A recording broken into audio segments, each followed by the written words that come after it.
Hey guys, welcome back to my channel. Today I'm going to be talking about LGBTQ themes in Hindu mythology. Now, as you guys might know, it's been a while since I filmed my last video and a lot of stuff has changed. As you can see, I got my braces off, so that's fun.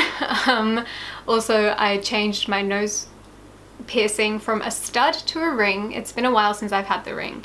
Like, it's been a while, but I just haven't filmed in a while. But here I am, and today we're going to be talking about LGBTQ themes in Hindu mythology because it is something I mentioned in my last video, and it was something that a lot of you guys were wanting to know about. So that's what this week's is. And honestly, I wanted to make this video to educate people, especially the people who think that, you know, the LGBTQ community or the idea of homosexuality is unnatural, because I've heard people say that, oh, it's not natural, it's not the way nature is intended to be. I've heard people say that, and a lot of people think, especially a lot of Indian people, think it's an idea brought on by the Western society. And that's simply just not true at all, because if you look back at our history, ancient India, if you look at the Hindu mythology, you will understand that this has been very prevalent in Indian society and has simply just become more and more taboo as India got colonized by the English.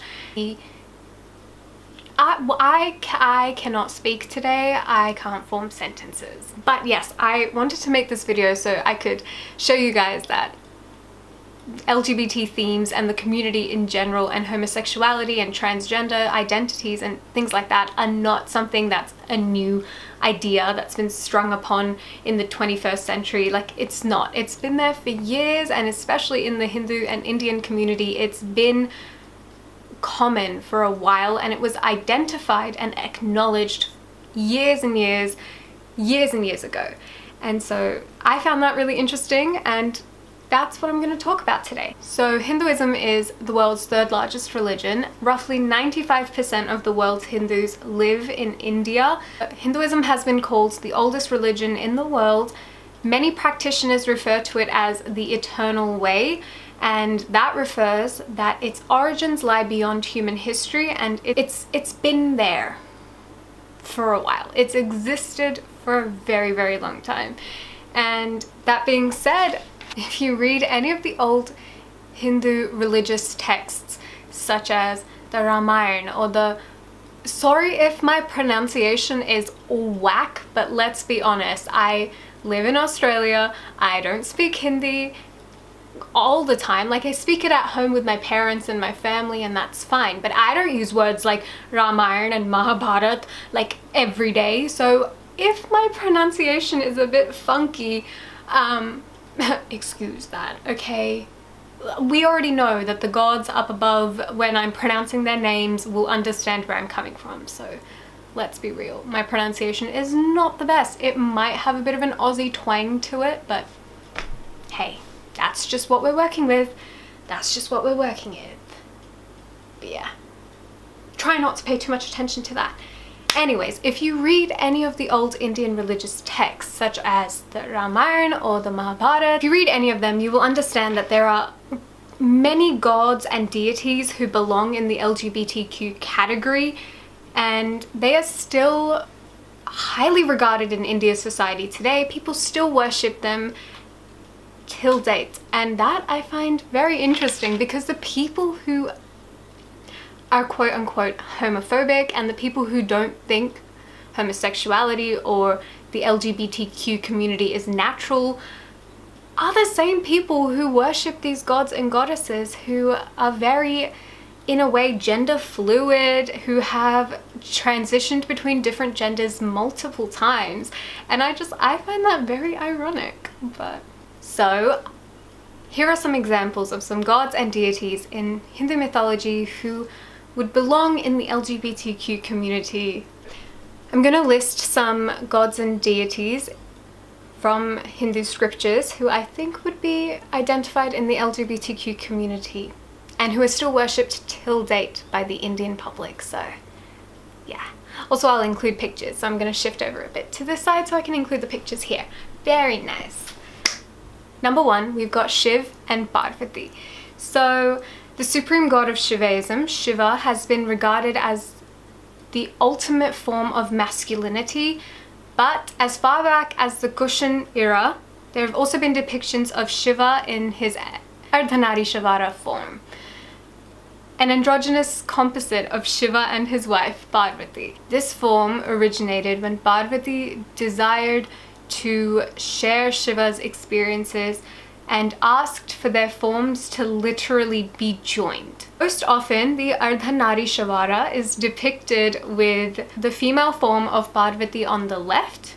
I'm confused. Is this the left for you guys? I don't know, I'll insert a picture. But Parvati is on the left and Shiva is on the right. And yeah. Number 2, Vishnu and Mohini, a major deity of the Hindu religion and often regarded as the protector of the world. Vishnu is clearly depicted in Hinduism as gender fluid. Vishnu frequently took on the female avatar of Mohini. Technically in Hindi it's not avatar, it's avatar, but like, you know, of Mohini. He even procreated with Shiva in the form of Mohini and gave birth to Ayyappa, a major figure that is still worshipped by millions of people who make pilgrimages and shrines in India. And the avatar, technically, Mohini, frequently gets described as an enchantress who maddens lovers. Very intriguing, very intriguing. Also very gender fluid, as I mentioned before. It's just there. Number 3 is Krishna. Krishna is an incarnation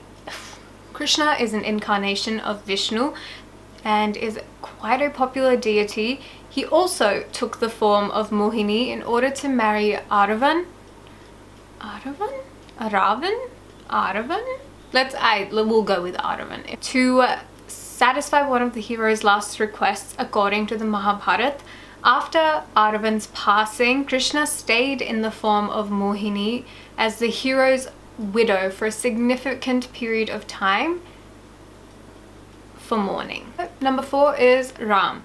So when Ram was gathering his subjects in the forest before his 14-year adventure, he tells the men and the women to return to their homes in Ayodhya, but upon his return from the epic 14-year adventure in the jungle, when he returns from his 14 years in the jungle, Ram finds that a lot of people have not left the place where he gave this speech, but instead they merged together in an intersex fashion. He grants, so in India, intersex is referred to as the term hijra, also my pronunciation, but it's referred to as hijra, and that is basically what in Hindi people call intersex people. So they merge together in an intersex fashion, and Ram grants these hijras the ability to confer certain blessings, which was the beginning of the Badhai tradition, which essentially the Badhai tradition is when couples get married or when they have a new baby, they go to hijras or these intersex people and they seek blessings. Because they can confer these blessings, it's a way for them not to get ostracized from society, which I think is very, very interesting. If you hear someone talking in the background, that is my mum. She's currently working from home. Pay no attention to that. That's what the background is.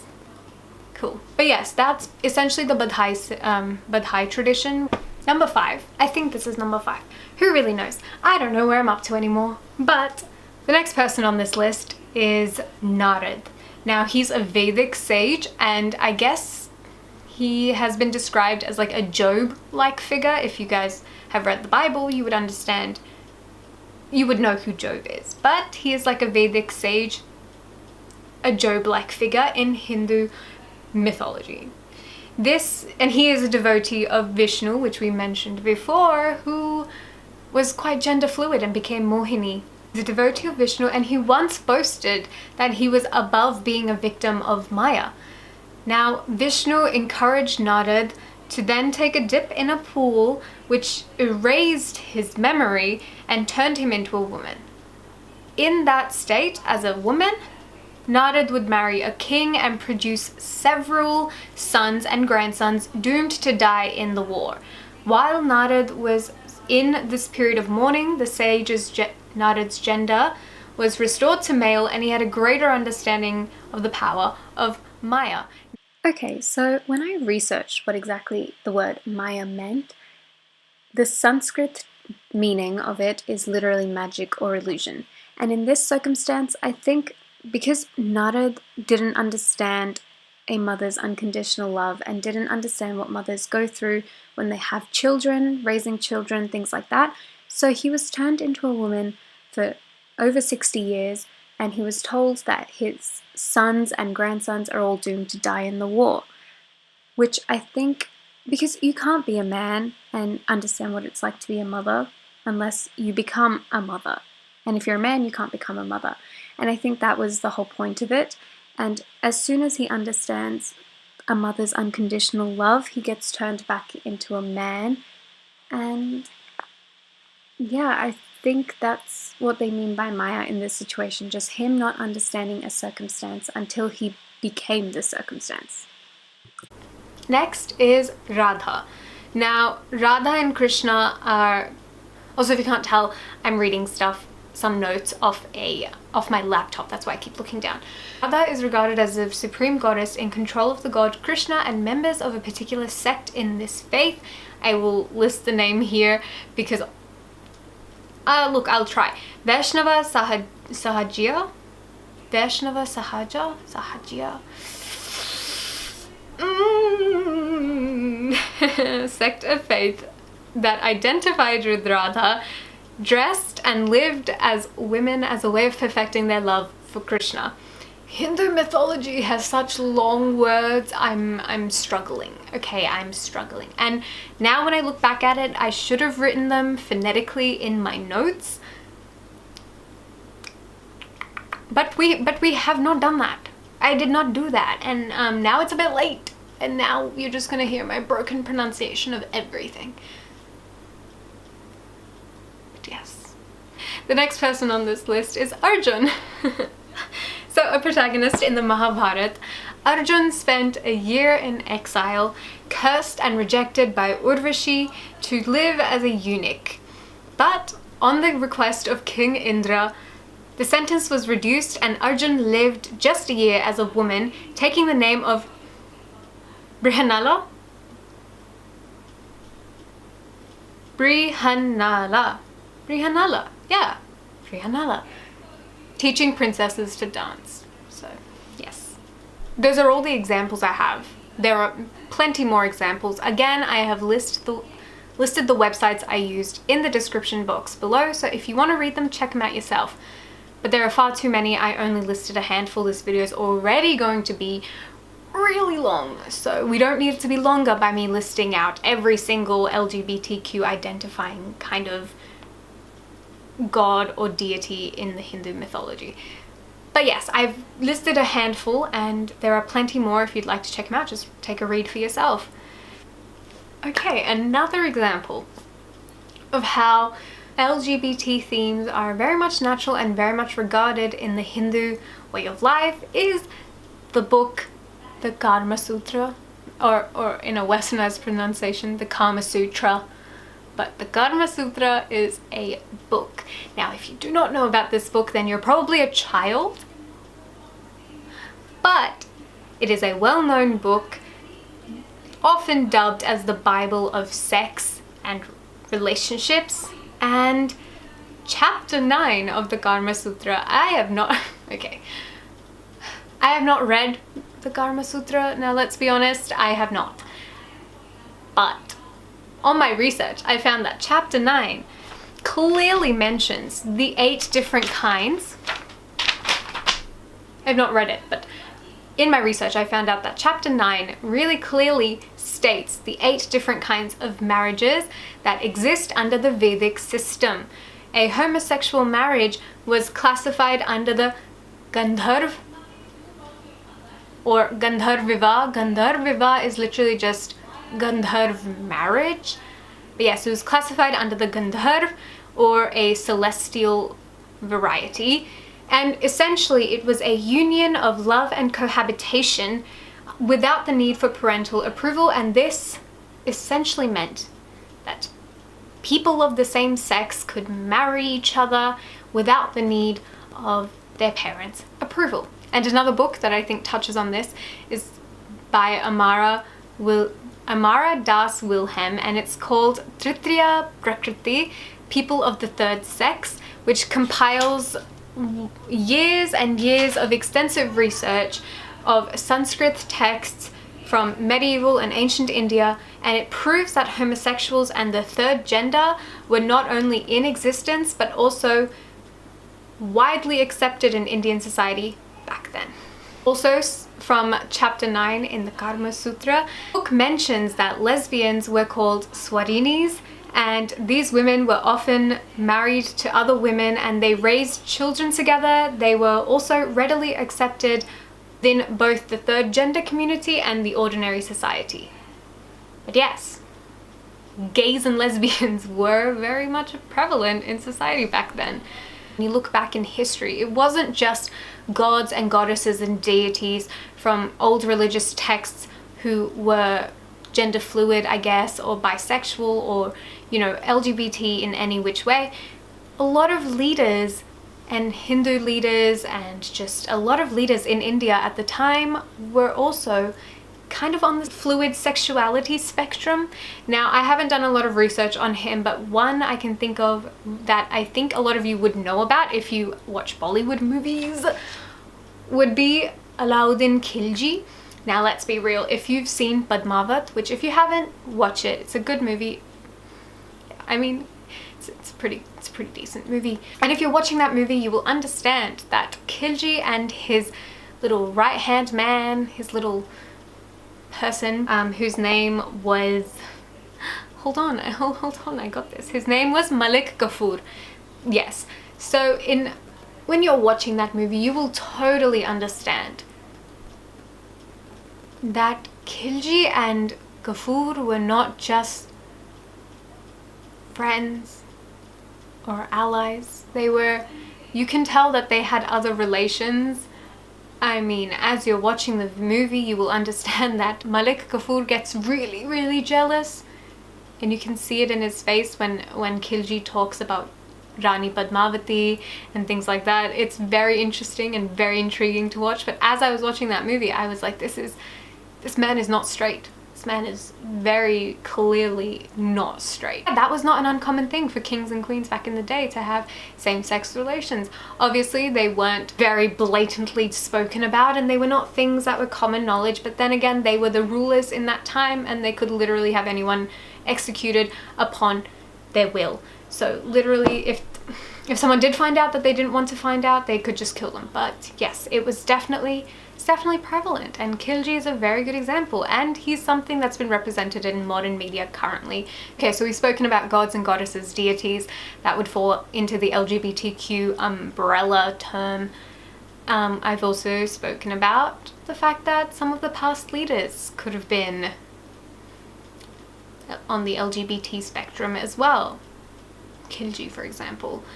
Now let's talk about something that still stands in India to this date, and that is the Khajuraho temple. Now, if you have never heard about the Khajuraho temple, it is an existing temple in India, in Madhya Pradesh, MP, and some of the images on the walls of Khajuraho are very